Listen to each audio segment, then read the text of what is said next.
All right, good morning, everyone. Welcome to 1 Million Cups. Grab that coffee and head to your seats. We will get started.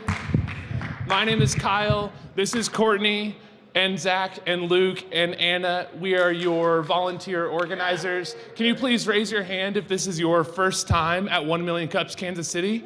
Awesome, welcome. We are so very, very glad you came. Also, good morning. Let me see. Good morning to Kirk and Dan and Gail and Larissa. These are just a few people who have checked in on our brand new 1 Million Cups app. So if you don't have it yet, please go to wherever you get your apps and download the 1 Million Cups app. It will allow you to give feedback to the entrepreneurs, to us as organizers, and we can all have fun on here. So go download that app. Also, 1 Million Cups is having a nationwide contest right now called 1 in a Million. The URL is on your announcement sheet, I'm sure. There are 5 Kansas City area companies who are in the top 40 right now and need your votes in order to get into the top 15. So please go to the 1 in a Million page and vote for the 5 Kansas City area companies. All right, how'd I do? So you guys know the format. We'll have 2 entrepreneurs come up. They'll present for 6 minutes. Our expert panel will then ask them a few questions, and then it will be your turn to ask questions. So next up, I would like our expert panel to please introduce themselves. Lawrence Andre, personal leadership trainer at the John Maxwell team on an epic quest to innovate and disrupt the professional and personal development space. Good morning, Grant Gooding. I have a company called Proof Positioning. The secret to why your brand and your company matters and how you grow it and what you say in order to do that lies in the minds of those that pay you money. What my company does is go into those people's brains, figure out what those answers are, and then dish them back to you so you can grow. Awesome, thank you, gentlemen. Let's please give a very warm welcome to our first entrepreneur, David Cotter with Prime Residential Management. Got it. All right, can you guys hear me all right? Sounds like it.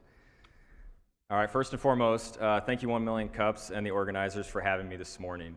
My name is David Cotter, and I'm the president and founder of Prime Residential Management, and we launched this company about 7 months ago.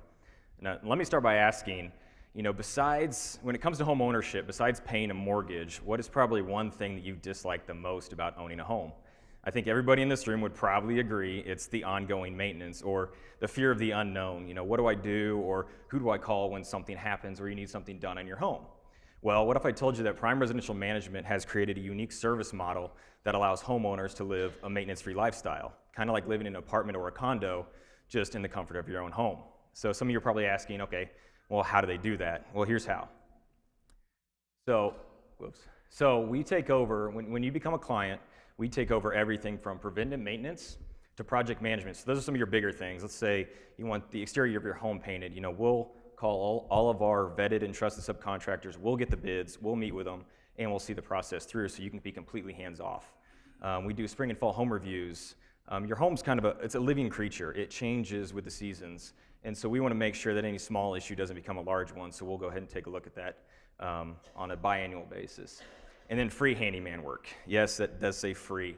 And how we kind of define that is anything that takes us less than 2 hours and doesn't require a license is included with the plan. And we just added that to our lowest level plan, so now all of them come with some level of free handyman work.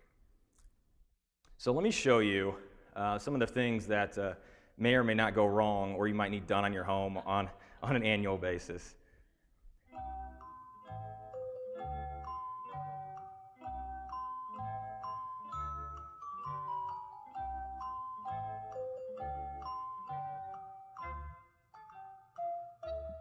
I know I only have 6 minutes.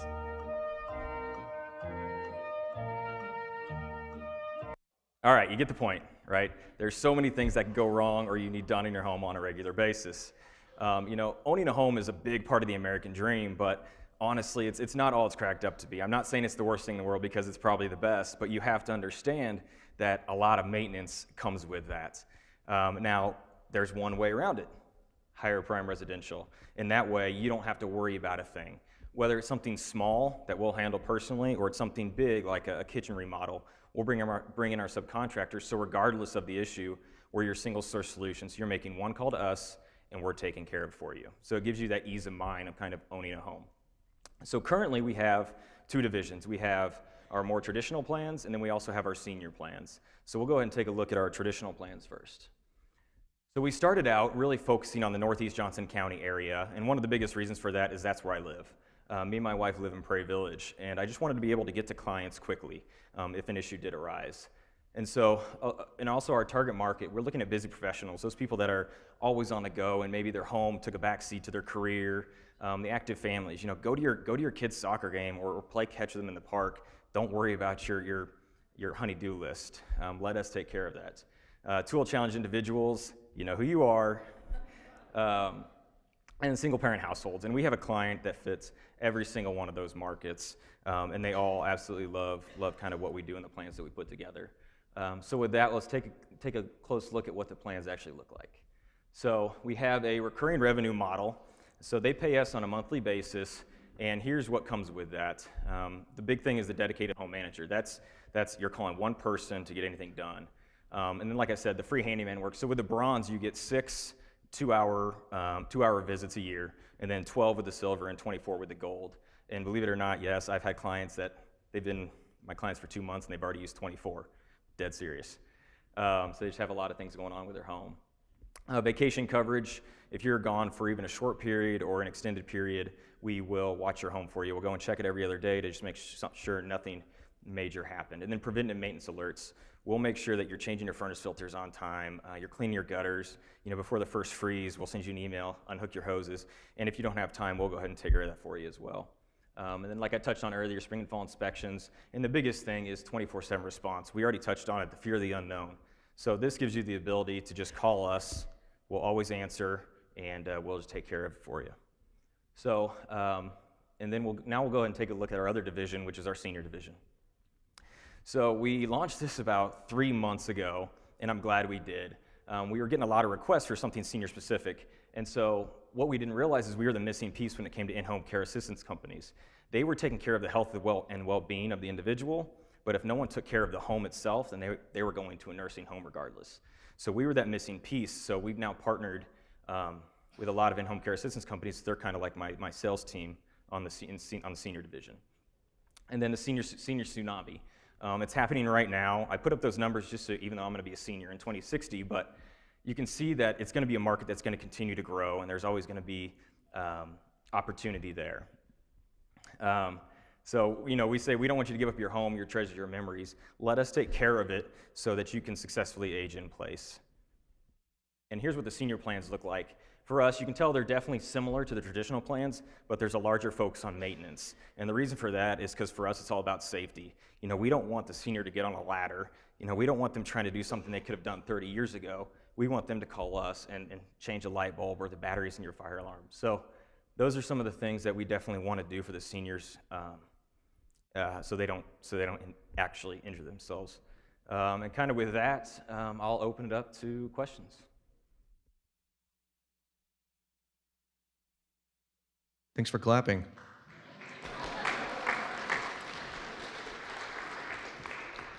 Dave, what's up, brother? Hey, how's it going? So my brain thinks in pictures most of the time, and you've sort of ruined my day with the concept of senior tsunami. Like, what the hell is that? At least I didn't bring up Golden Girl households. That's right. So I get the concept, right? You're creating a sustainable revenue model. You're trying to scale the handyman to some extent, right? You've created these partnerships, it sounds like, with a bunch of subcontractors that do a bunch of things, and then you become the point man. So essentially, you're the guy when I got a guy. That's my biggest competition is a guy. So why do you have a guy? Why does anybody have a guy? Everybody has a guy because they like him, and there's a relationship, and they trust him. So how the hell are you going to scale that? A lot of it comes down to just getting into the door. I have removed multiple guys already because they see that I actually offer a whole lot more value. No. I mean you. Oh, me personally? Yeah, the subcontractor thing's easy. That can be done with due diligence and, You know, and I mean you. So now we moved to St. Louis or Lawrence or whatever. Who's you? Me is yet to be seen. Like I said, we are 7 months in. I've got to prove both models here in Kansas City first before we do start to move maybe to other cities. But yes, I already foresee that being an issue because I am the company. There's going to be a critical mass point where, I'm going to have to make some big decisions and hire handyman because I can't, do all that myself. But no, that's definitely an issue that we foresee. And The other thing I see here that he's going to be challenging is you have two divisions, which is smart, I think, right? You have like, okay, we're going to deal with wealthy homeowners, or we're going to deal with tsunami victims, and so functionally, there's no difference between the two, right? I mean, you're not doing anything necessarily different, but that's not necessarily the problem. The problem is the value proposition that exists between those two different markets couldn't be farther apart because they're hiring you for completely different reasons. So how are you going to create messaging and a conversation that works for both of those markets with the same brand? and that's a good question. And the reason, because when I started getting all the senior requests at first, I was like, well, just get the bronze plan or the silver plan. But I wasn't thinking that they wanted to read something that was senior specific. And so that's actually why we launched the other division. Is just, yeah, it might be similar, if not the exact same as traditional plans, but they wanted to see that it was focused for them. And you can see on the website there is senior specific verbiage that does separate. We say, we want to keep seniors in their homes longer on one side, and then the other side, we want to give you that maintenance-free living so you can spend more time with your family, friends, and hobbies. So we've started to separate that, and so far it's worked. Grant, I love you, but on your first point, I'm going to disagree. I think this is way too early to think about asking the question, who's going to be David in these other cities? I mean, one of the things, I get a chance to talk to David briefly before the presentation, and one of the things I really liked about it is this, you're approaching this with the concierge MVP approach, a minimum viable product, and that you're saying, I don't know exactly how this product works in the marketplace, so I'm going to stick myself in there. I'm going to do it. Because you're doing most of the work, so you can understand the model and then systematize it later. Is that correct? That's correct, yes. It just kind of go off that point real quick. So when I started the company, I did a lot of research trying to find something similar to this. You can find it on the East and West Coast, but I mean, when it comes to Kansas City, I was introducing a new service model, and that was one of our biggest hurdles going into it, is just getting people to understand. And so there was a lot of client education that had to go into that. I will say, though, I kind of have a love-hate with where you're at, David. There's a lot of things I love here. There's some things that I'm not so much of a fan of. I do like the way it's a concierge MVP and a do-it-yourself, but I think you've overcomplicated it in messaging this early. You're trying to be too detailed, in my opinion. I think you should simplify at this stage so that the customer doesn't have as many friction points to get into your service. So another love-hate thing that I have with you is I love the fact that, and this, Grant, I'm completely in agreement with you. David, I think you have a lot of clarity on the problem you're solving. The challenge that you have, and what I don't like, and I agree with Grant, is you're chasing two markets. That's a really big challenge for you. And at some point, you're gonna have to decide whether you want to continue chasing two markets or one. Would you agree? I would agree. And I remember when I launched the senior division, a lot of that was out of necessity, or honestly, I was scared because the other division wasn't doing what I wanted it to do.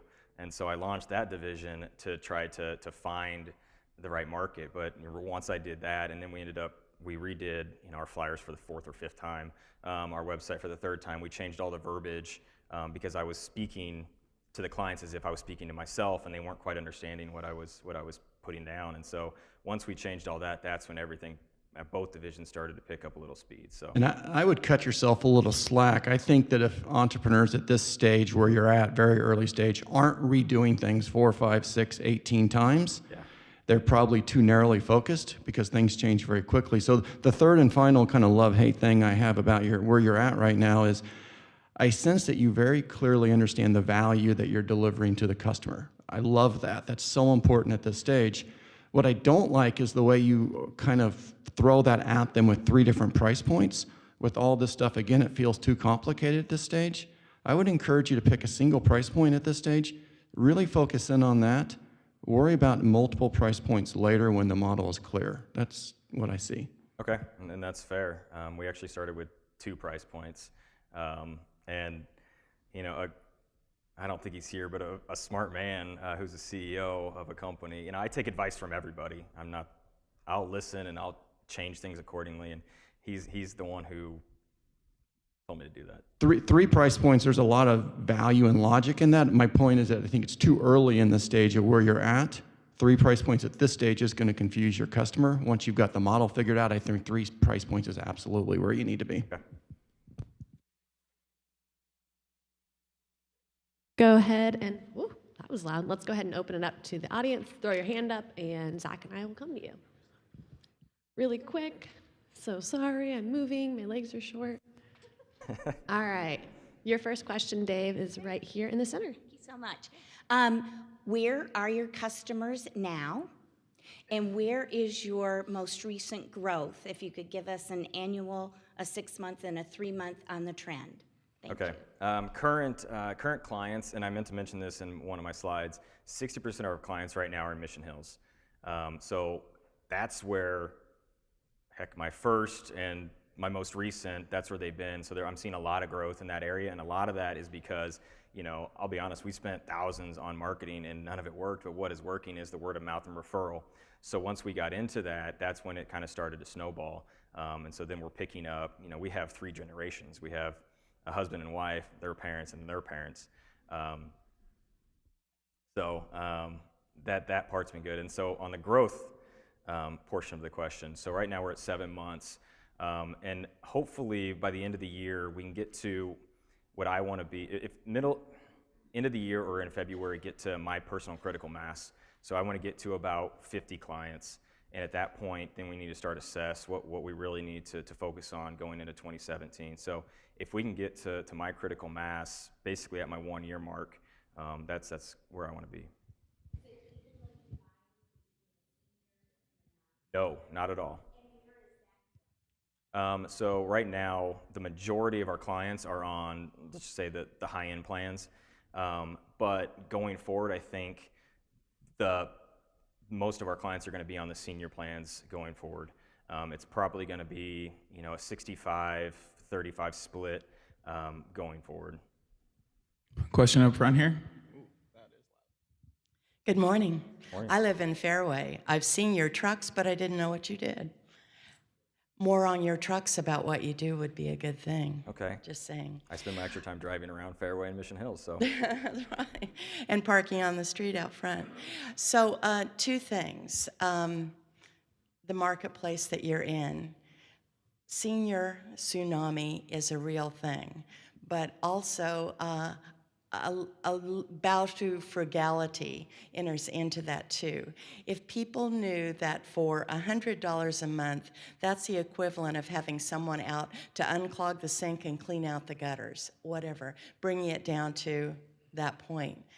But what about children wanting to buy the plans for their parents to keep them off the ladders from cleaning the gutters? I think your marketing could go that way for them. On the non-senior side, a growth area, I think, nationally is employee benefit programs. And I've said it before, but I'm the HR person from Cerner. I want my people at their desk working and producing things, not worrying about getting a plumber to their house. So if you have it as an employee benefit program, it's a whole package to keep people working. No, and I'll give you my business card after this. But that is definitely part of my business plan. I'll give you my business card after this, we'll talk. But that was definitely part of my business plan going into this. I just haven't reached that point yet because, like I said, I want to really prove the model and get it perfected before we go to larger companies and roll it out in a program like that. And I also agree, and they said it too, the different messaging and you know, focusing on the kids and the seniors and the high end. You know, I probably bit off more than I can chew, trying to focus on all of those different markets and getting that messaging right. But I agree, the kids is a big market when it comes to the seniors. Got another question for you in the far back. Howdy. Just wanted to say, I think you're onto something big. I think this is a great growth area. There's a lot of the senior tsunami, as you say. I've witnessed it with my own relatives, and so I think this is a great idea and a great start to hopefully a great company. I had a question about the number of full-time employees that you have, and just maybe some advice. I'm with Ericsson in managed services, and what we try to do is always make sure that when we hire full-time employees, we set that threshold as low as we can, because you're going to have peaks and valleys, right? Any business, once you start to grow, you're going to have a swell of business, and then you might have a economic hardship and a bunch of people cancel on you at once. And what we find is when we're flexing our resources, it's a lot easier to flex those contractors and the people that are temporary. So my question is, how many full-time employees do you have, and have you thought about a model where you're going to be able to flex up and down with non-full-time? Full-time employees, one. But we have 75 subcontractors, actually probably up to 100 now, subcontractors that are actually under contract with us. So those are kind of my extensions. But to touch on the point of peaks and valleys, so I've set up kind of a unique model to where I've found actually retired handymen. They don't need to work, but they would like to. And so we've kind of agreed on a set a price range or hourly rate to where they can go out when I do get too busy. And so then, they can do some things, I can do some things, and that's kind of how to, I guess, manage that. Okay, we've got another question here for you in the back, Dave. Hi, David. I love this concept, and I wish I had you Monday while I'm trying to take care of my 80-year-old mother, and she won't want to leave her house, and it's up to us kids to take care of this. I love what the woman said up here in Cerner for HR. I was health insurance benefits for over 30 years. That would be a great concept. We as children that still have our elderly parents, how are you marketing this? I would have loved to have called you on Monday because it broke my back trying to take care of everything that she needs done. A lot of our marketing is focused like with those in-home care assistance companies. So we tried to focus on strategic relationships because the senior market, it's difficult to get to. And obviously we'd have loved to help you, but that's one thing that we're struggling with. So we were really relying on those, and you'll see on my next slide, what can you do to help? And I just want to talk to any senior-specific company out there, just because, I just want them to know what we have going on, because there's no one doing that in the senior space. David, I want to challenge you in something, and it's the idea of singularity. So a lot of times when people are in this particular industry, they dilute themselves by touting the functional things that they do, right? So because the human mind gravitates towards specialization in basically every decision-making process of our life, when you say we do plumbing, electrical, all that stuff, it doesn't make it look like you're an expert in those things, and people want to gravitate towards experts. The way our brain works, right? Leaky faucet, I call a plumber, not a handyman who happens to do plumbing. Fair? So what you need to, there's an element of singularity that I think is, you're close, but not quite there. When I see prime residential management, I think you probably heard this before, but it sounds like you're a property manager, which you're not. So I think part of your challenge from a positioning perspective is to say, all right, well, what kind of company am I? And you may have to invent it in order for people to really understand what that is. Because you can't say handyman, you can't say residential management, because those things, our brain doesn't understand that, and you need to create a new file. Like we say, you need to create files inside people's brains. That's how they remember you. So what's the title, what's the label on that file? Because that's not it. It can't be. So I challenge you to think about, all right, if I have to stand for one thing in the mind, what the hell is that one thing, and how do I communicate it in a way that A, nobody else is communicating, and B, people get right off the bat?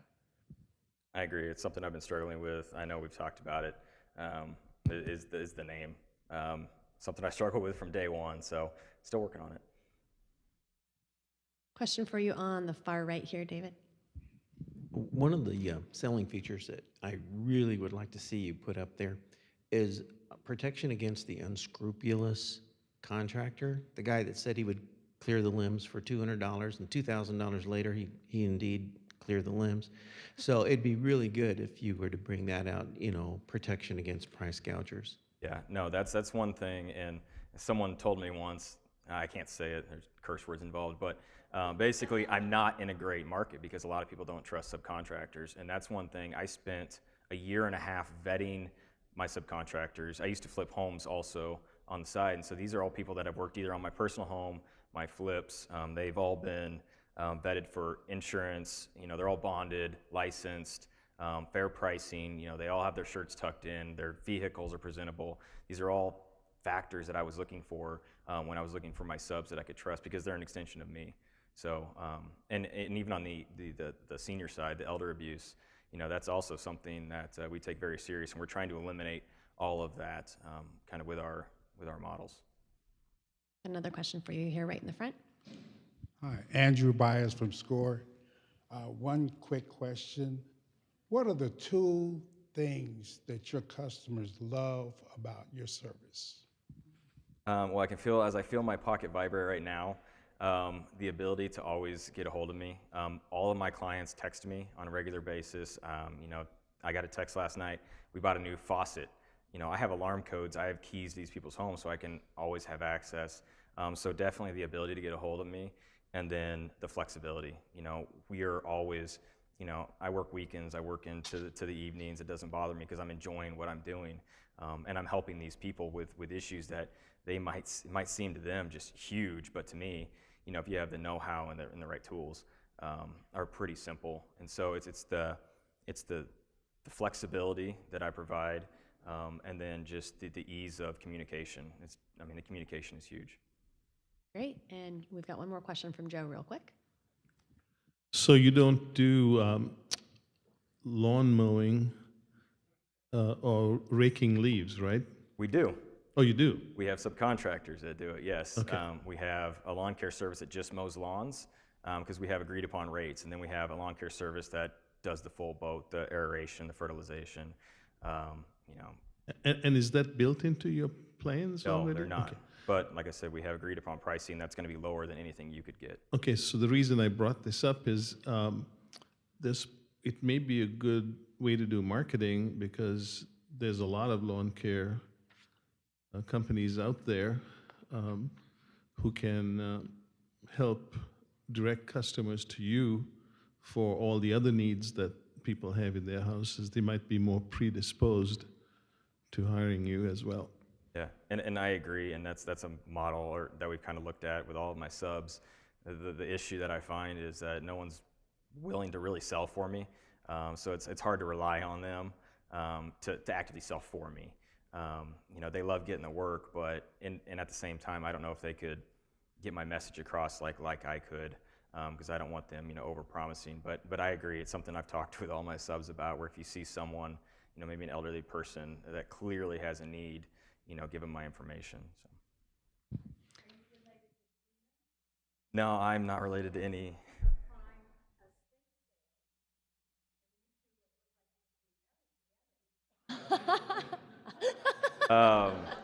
No. Throw that wedding band up. Okay, David, great job. We have one final question for you. What can we as a 1 Million Cups community do to help Prime Residential Management? All right, I'm going to obviously state the obvious. Like, follow, or share on any of our social media platforms. I think I'm up to 5 now. Tell friends and family, especially if you know someone that has a need.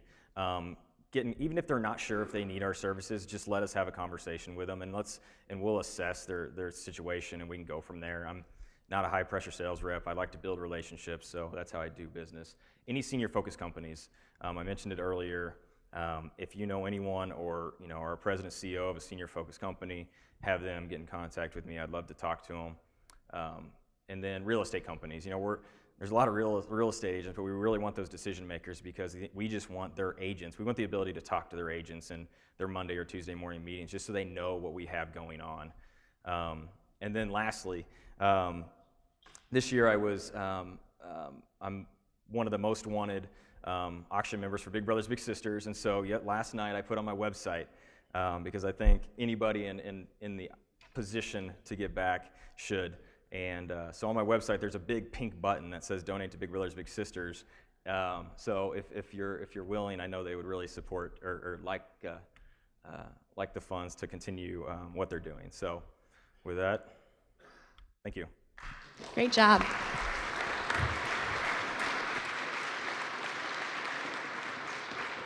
Thank you, David. Fantastic job.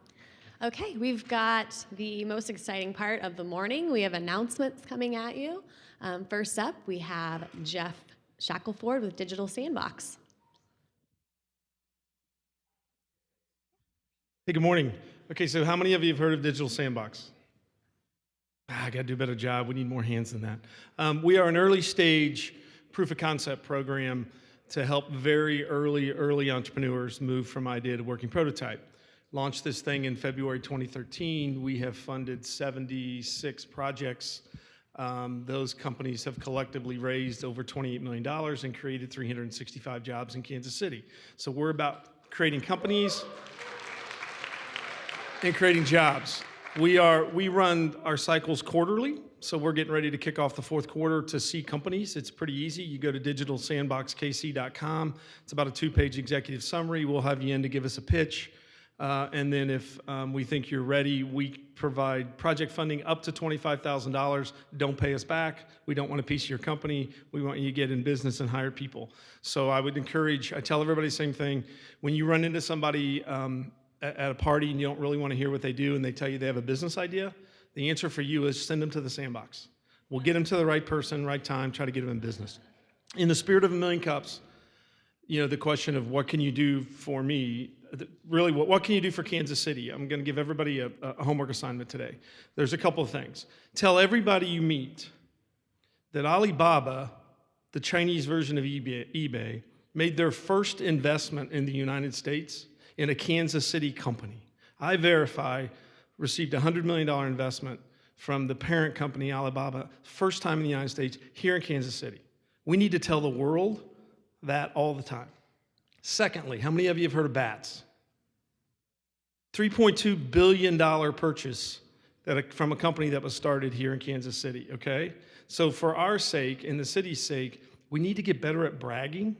And I want you to tell at least 10 people today that those two things happened in this city right here. Not Silicon Valley, not Austin, not Boston, not the East Coast, not anywhere else, right here, okay? And that's for all of us. Sorry. Oh, you're good. You're good.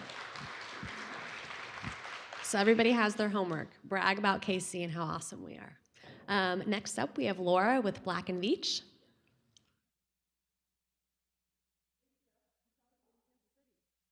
Yeah. So I'm going to follow his lead and ask you guys, how many of you are familiar with or have used the Lean Startup method? Some hands in the air. All right, there's some opportunity for learning.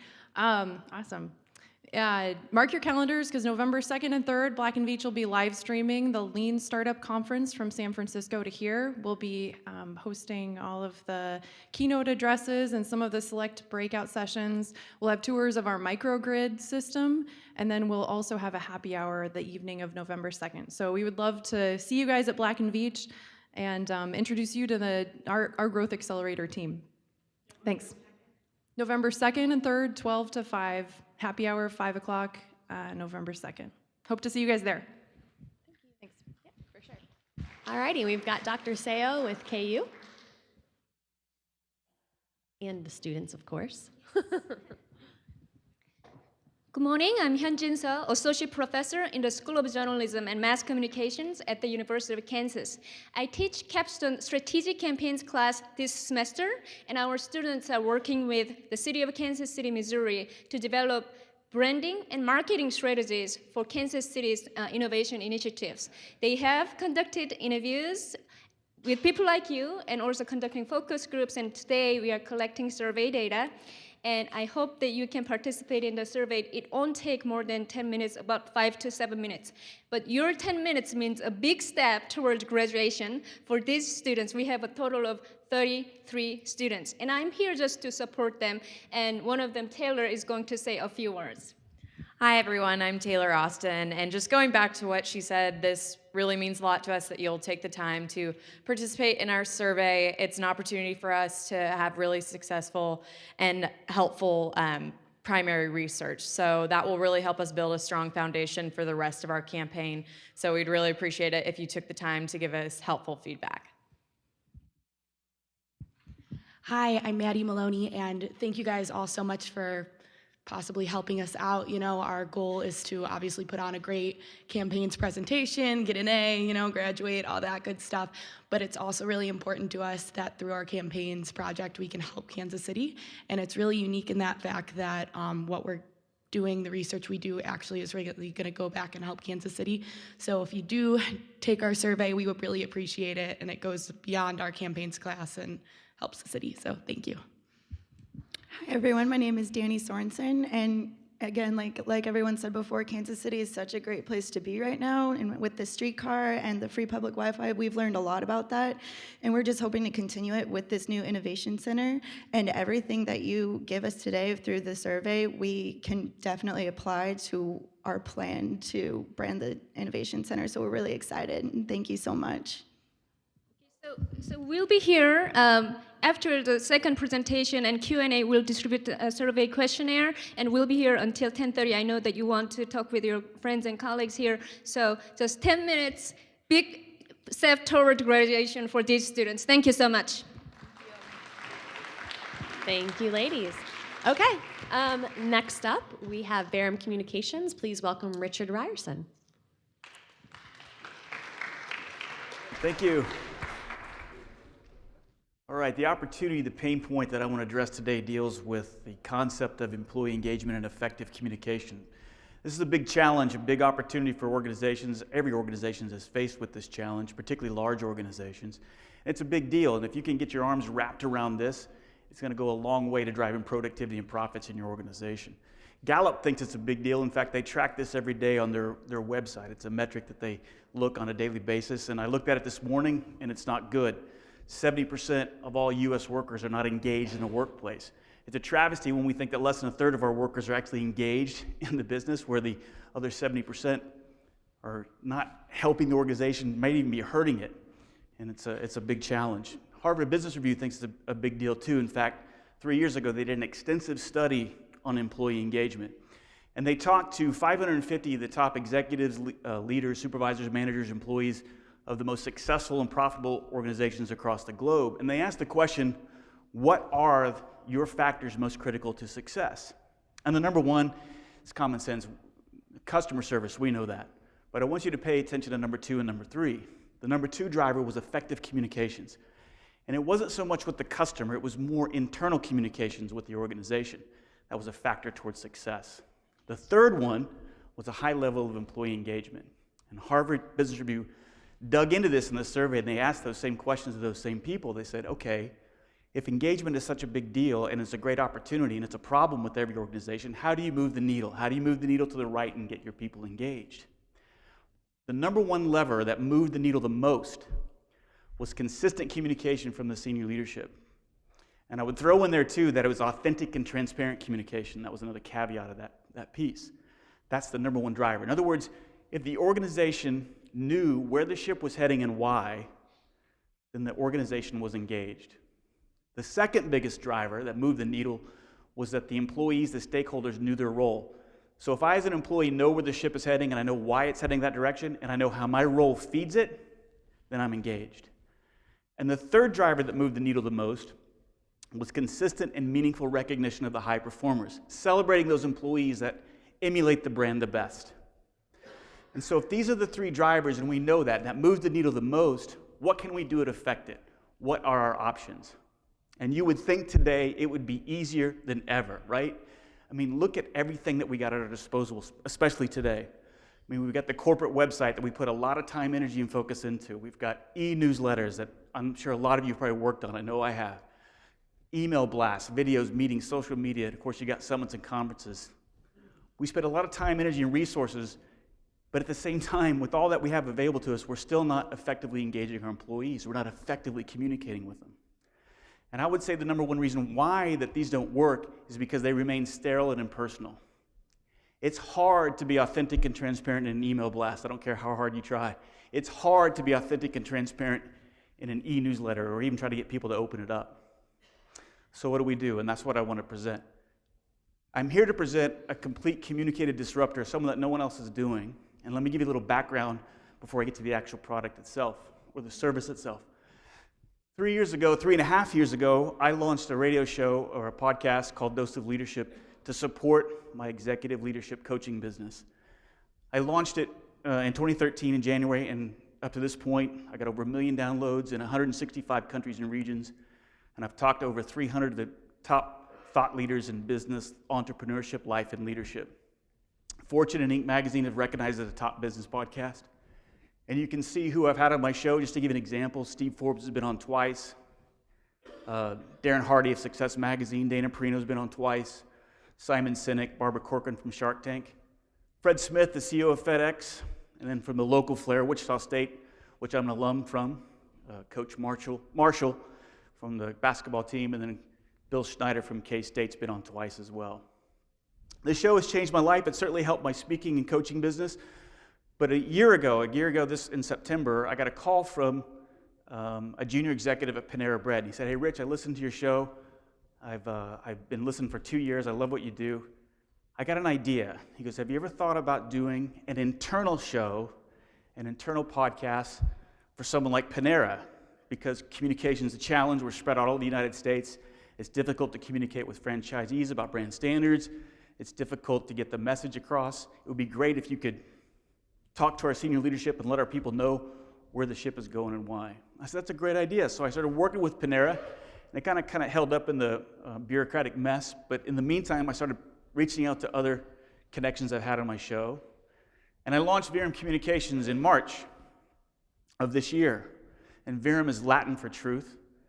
And I got one client right now with Broughton Hotels, the CEO, Larry Broughton, and that's what we do. Is we have these authentic conversations where Larry talks about mission, vision, and values, me and him. He goes to a hotel, we record a conversation with the valet, with the desk clerk. We celebrate those high performers. We talk about brand standards, we talk about training. And for the first time ever, Larry Broughton's allowed to connect with his tribe in a way that he hasn't been able to before, and all those other things that I showed you.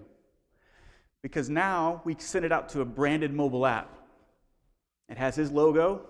I take care of everything. He just tells me what communication nugget he wants to polish.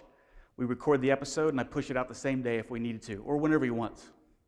And so for the first time, he's connecting with his employees at every level, wherever they're at.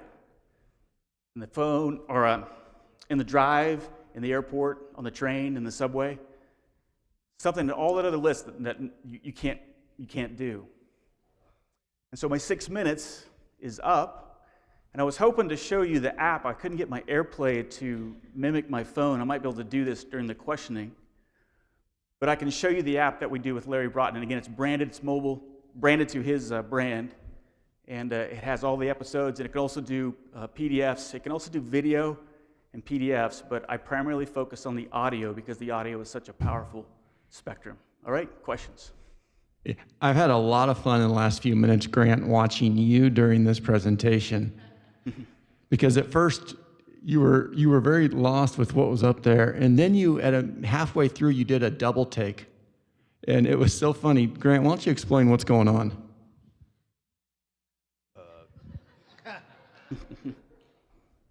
Richard, what's up, brother? What's happening?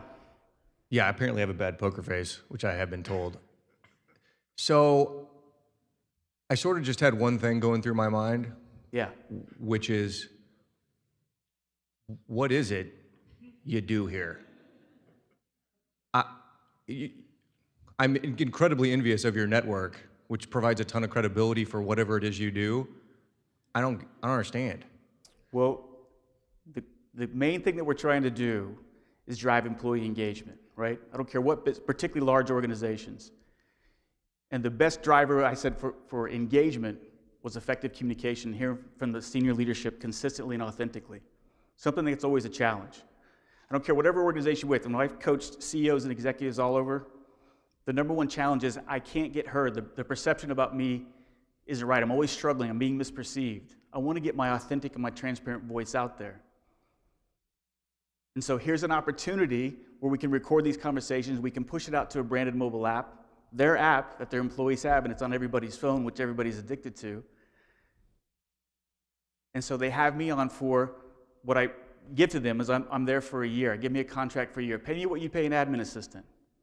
And I'll be with you for a year. We'll do 50 episodes throughout the year. We'll take a look at the employment, every Hayes survey, the employment engagement, and we'll look at it 12 months later, and I guarantee it'll improve. So I think my problem is I'm not making the connect. So you're saying that the strategic goal is to increase employee engagement? Yeah, absolutely. Okay, and so now let's look at tactically. We're doing that via podcasts, interviews, and a branded mobile app. The app is a vehicle to communicate with the employees. So you're a app? Is the product an application? The app is a vehicle to communicate with the employees. You record the episodes however he wants, whatever communication nugget you want to polish. What if the CEO wants to talk about... You're creating internal podcasts for companies that are going to help... drive engagement. An internal on-demand audio show. How do you measure that? Well, like what's success look like? Like, why am I going to hire you? Like, okay, I get kind of functionally get what you're going to do, I guess. Why am I going to hire you? What's the end result? The main driver, if you look at any of these large organizations, particularly larger, they all do employee surveys. And I've been involved with them, and I've seen them when I've been in leadership myself in the corporate arena. And they all consistently say the same. The number one challenge is the engagement. They don't trust senior leadership. And just like I said up there, what's the key driver? Those successful organizations, the most successful organizations in the globe when Harvard Business Review did the study. What is the key driver? What is a key factor towards your success? A high level of employee engagement. Okay, well, how do you get them engaged? You get them engaged by consistently, from the senior leadership, tell where the ship is going and why, right? You let the employees know how their role fits into that. And the third thing is you celebrate the high performers in your organization. We try to do that. And I showed you those examples of what are the options. This is a communicative disruptor that's different than everybody else. And it communicates, it pushes to everybody's phone. So now you're connecting with people in the commute, in the airport, in a way they've never been able to before, in an authentic and transparent way. And that's what I bring to the table, is I can bring that authenticity and transparency out into these conversations. The ultimate goal is the return on investment is you drive the employee engagement needle to a more engaged workforce. And what happens when you have an engaged workforce? Less turnover, more creativity, more productivity, more profits. So that's the ROI. So Richard, I'm loving this. I'm kind of laughing internally because I see what you're doing and I get it. But even someone like Grant, even someone like myself, someone like you, sometimes we have it, but we can't always communicate it very well. And it's just, we all suffer from this. Every one of us that has a good idea suffers from it. So this is the norm, not the exception. The reason I get what you're doing is because an organization I'm a part of has a person at the top who is doing exactly what it is you're encouraging other CEOs to do. And I see it, I've seen it for 4 years work out, and we're on a weekly basis. He's having these authentic communications with the team, and it makes a tremendous amount of difference. He calls it tribe management. That's what his job is as CEO. So what I like about where you're at, I had a conversation with you, your customer is basically the CEO. Yeah. Let's be very clear on this. When you're playing in customer and employee engagement, there's a lot of different people doing a lot of different work in employee engagement. You have one specific solution for employee engagement. Your customer is the CEO, and you can divide that customer segment into 3. One is the rare CEO who gets it and is doing it well by themselves.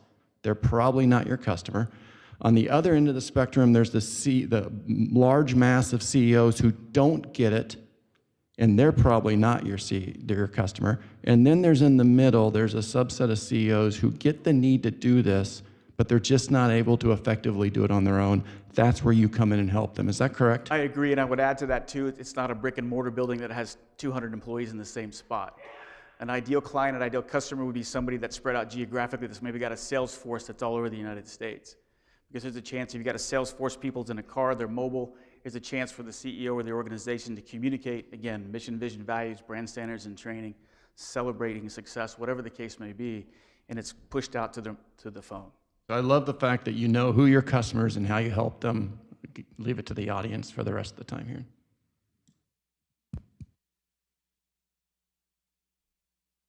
Oh, there it goes. That delay gets me every time. Courtney's coming around, and I am as well, so put your hand up.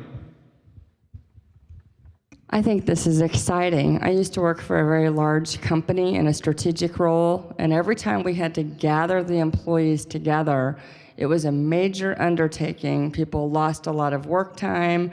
We spent a lot of time preparing it. It was all on stage. We got the message out in various meetings. So I think I see the value of this, so I could watch it at my home, watch it, wherever I am, and it doesn't require all that, and it can be punctuated more frequently than an annual meeting or a semi-annual meeting.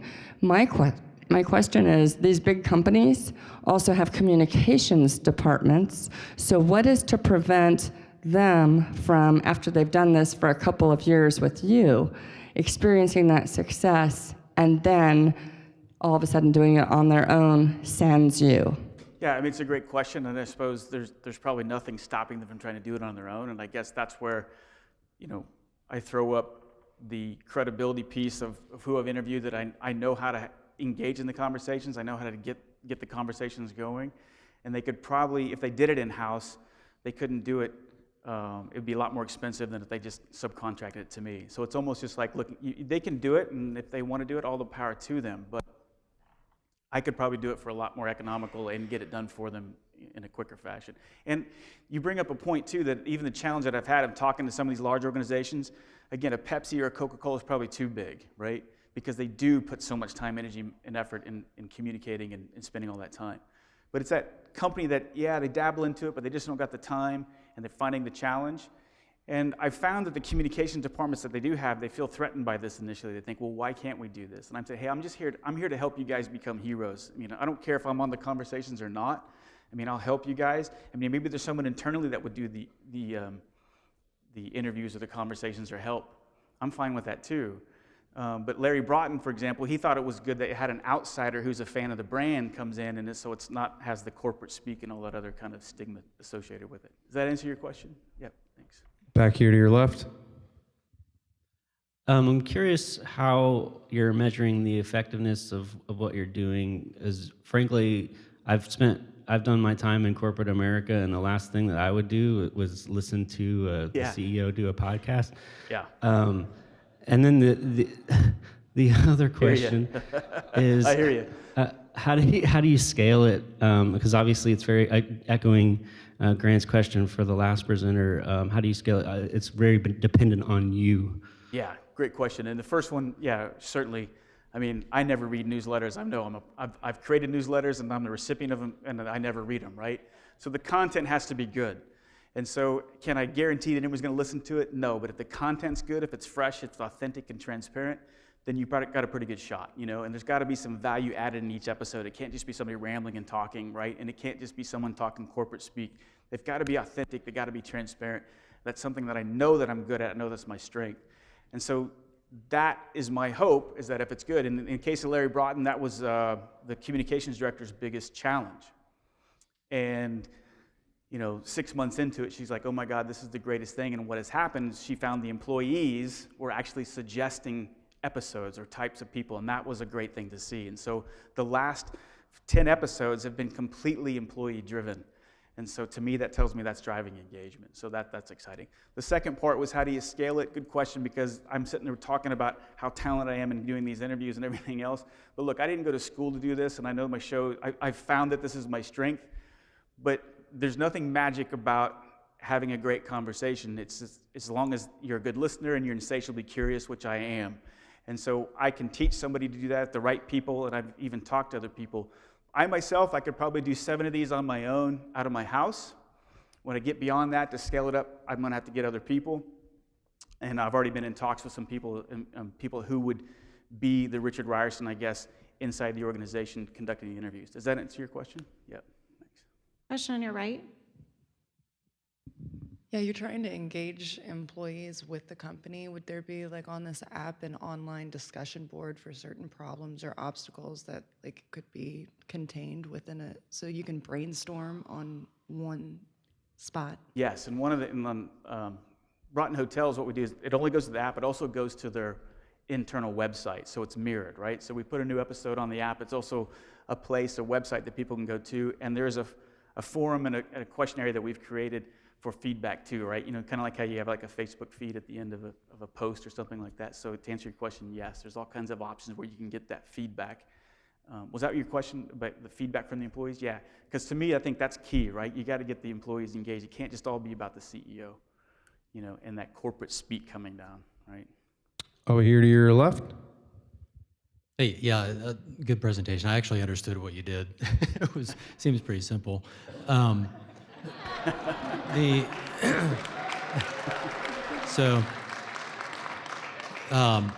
Show off. The things, first, the product seems to be you right now, because making podcasts is not easy. Contrary to what people think, somebody rambling on is not going to be listened to. Right. So you're the product. You've proven that people will listen to you. You can engage people in an interesting way. As you just mentioned, scaling it can be your challenge. But I wonder if there's also a product around, you know, when we talk about big companies, and I worked at Cerner for 19 years, so many Neil notes that came out from Neil Patterson trying to align the organization and such, they could be much more frequent. I think this is an interesting thing to do, and they could be done, and Cerner did with other executives too. But they oftentimes weren't very interesting or engaging. Yeah. So I think there's some methodology that you could employ. There are ways that maybe you could scale this and provide a platform that actually has the apps that are used by the employees. Could be tapping into intranet things they already have. But so what's the uptake been? What's the what? The uptake. So the thing you've done so far, what percentage of people have watched it? Or listened to it, rather? Or in the Broughton Hotels on that? Yeah. Yeah, so with the app, I can see behind the scenes the downloads and everything else. So it started out pretty slow, and the one thing that I've learned was I put too much emphasis on their communication department to launch it. And so when I go forward, I'm going to take, you know, I stepped in midstream and started providing, you know, the verbiage, the language, the techniques, the tactics to communicate it to the employees. And once we did that, we're seeing about, right now, a 50 to 60% listen rate from their employees out in the field. And so I thought that was a pretty good measure, you know, to get half the employees listening to the show. When we first started out, it was down in the 20 to 30% range, you know, even less in the very beginning, because we weren't they didn't know about it, right? It's just like trying to do it. And that moment, I saw the uptick was when I started getting the feedback. We started getting feedback, hey, you need to talk to this person, or I'd like to learn more about this person, right? And it's all about the employees, and it's less about the senior leadership. But does that answer your question? So that's what I'm seeing, about 50 to 60% listen rate right now for the actual number of employees. I think so. Well, I'd like to see more, but I think that's good, right? I mean, how many people read a newsletter? I bet you that's pretty low, you know? And how many people read an email blast? I know I get them all the time. I'm a pilot at American Airlines, and I never read the newsletter. I never read the email blast. Question in the center. Hi, I've actually switched from questions to observations, I think. So the onboarding process to get people engaged and interesting, I think that it sounds like it could be a struggle. I mean, I'm with that guy, like I've done my fair share and I'm not interested, right? I don't believe, you know, the top level management. And so I feel like, you know, I would like to know maybe a little bit more specifics about what your trust sort of building onboarding process looks like. And then you may, as far as scaling this thing, instead of having the approach of, well, the communications department can't do it maybe as well as I can, if you can find one advocate in there and train them to be you, right? And license that and use that as a consulting method. And then that way you've reproduced yourself within a company and you have a brand advocate as opposed to someone who's, you know, thinking that you're coming in to take their job. And then finally, I would check out I'm sure you've heard of the BNI networks before. Yeah, BNI. So they try and do this, right? You know, whatever Meisner guy tries to put out content that people should care about and no one does. And so I think that you could have a good impact if maybe you could go in and help them, or a corporation like that, because I think they're sort of perfect in that sense. No, I appreciate that feedback, and you're absolutely right. Things that I've talked about, and I do like the training internal to get kind of the brand ambassador within. Yeah, I agree with that 100%. I like that. Going back to your first part where you said, how do you build that trust? I mean, to me, that's what it's all about at the end of the day, because that's the gap that's there between, just no matter who the individual is, it's just already there. There's a chasm for whatever reasons culturally between senior leadership and the people that are on the front lines. I mean, I came from, as an officer in the Marine Corps, that's what we battled with every day. And a lot of my mindset of how we tackle that comes from my experience in the Marine Corps, because as an officer in the Marine Corps, it's never about you, it's always about the trigger puller on the front lines. And that's the type of leadership that I try to bring from a cultural standpoint to any organization anyway. And so I bring that to Verum Communications, and when I'm talking to these CEOs, and to his point, I'm not going to play with somebody who's going to just talk corporate speak, and it's going to be all about them, and it's all about ego and hubris. I don't need you. I need that authentic, transparent, and vulnerable CEO who wants to be authentic, transparent, and vulnerable because there's extreme power in all of that. And those are the type of people that will effectively succeed using a vehicle like this to communicate with their employees. And when they do that, through time, authenticity, transparency, the trust is going to be built, right? Because trust is all about getting people to know you and like you. And it's just like in a summit or a conference, right? If I have, those are great vehicles for CEOs. And the CEO can stand up here and talk and tell you all about what's going on, but there's always been that level of distrust. You can bring in a motivational speaker like myself, and I can tell you cool Marine Corps stories and flying stories, and you feel inspired, whatever. But think of the power if you kind of Super Soul Sunday it like Oprah on a stage, and I got you talking on a stage in front of here, and I start finding out about who your heroes are, whose shoulders you're standing on, about how your dad died and your grandpa raised you, and your dog named Bo, and all that other stuff. Then you start going, wow, I didn't realize that. He's a human being. Oh, I didn't realize his wife has breast cancer, and he's struggling with that, right? That's when the engagement level and the trust factor starts to grow. All right, real quick, our final question, the question that you'll remember for the rest of your life. Yeah. What can we as a community do to help you? Yeah. Put me in touch with those CEOs. The good thing about Dose of Leadership is that I use it as a vehicle to connect with CEOs. It's hard to connect with CEOs, so I use the show to bring them, for example, like the CEO of Paychex, who's interested in this now. He was on my show 4 weeks ago. I bring him on the show, do an interview with him. A couple weeks later, he sees what it's all about, and I present him with the Verum Communications info. So I'm looking to get in contact with CEOs, particularly of large organizations where they're spread out geographically, where communication is a challenge. I'm not looking for mid-small companies of 100, 200 people in one building. I'm looking for people that have sales forces out, that are spread out, or franchisees, hotels, restaurants, all those type of franchisees that have tough challenge communicating. So connections with CEOs is what I'm looking for. I would take a connection with a communications director at HR, but it's just a little more challenging to, it's just like I got to have the decision maker, the CEO first, would be ideal. But I will take a communications director or an HR director as well. All right, thank you, Richard. Round of applause for him, everybody.